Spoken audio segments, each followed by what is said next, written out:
अगर आप भी चाहते हैं कि एसएस फिल्म्स मोतिहारी के ऑडियो वीडियो सबसे पहले आप तक पहुंचे, तो इस चैनल को सब्सक्राइब करें और साथ ही बेल आइकन को दबाना ना भूलें। Presented by SS Films Motihari.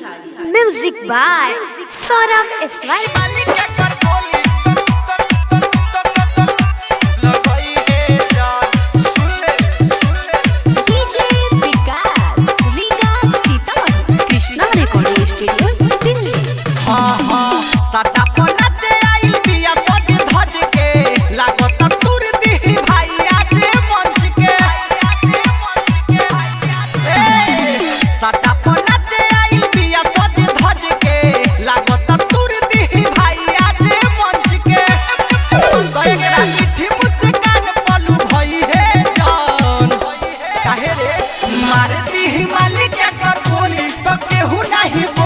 भोरी में मुँह लगई है जा मारती ही मालिक के कर बोली तो केहू नहीं बोली। भोरी में मुँह लगई है जा सुन ले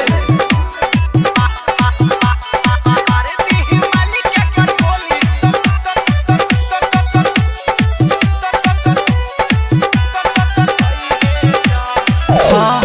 तनका उठावे सबके देखावे चोली के अपना भीतर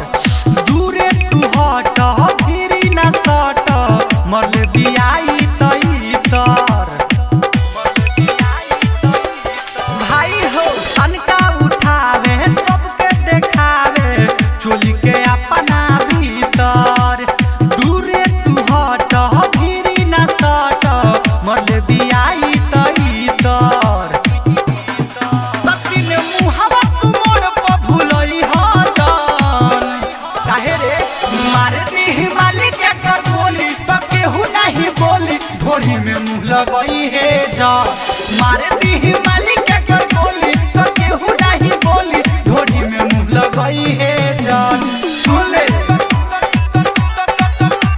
लगई है जा सुन ले DJ विकास लीगा सीतामढ़ी। लगई है जा ऊपर से खाली सुनर लगेले नीचे बहा बड़ा फूल हो परदेसी पिया करे चक्कर में जइब सारा चीज भूल हो।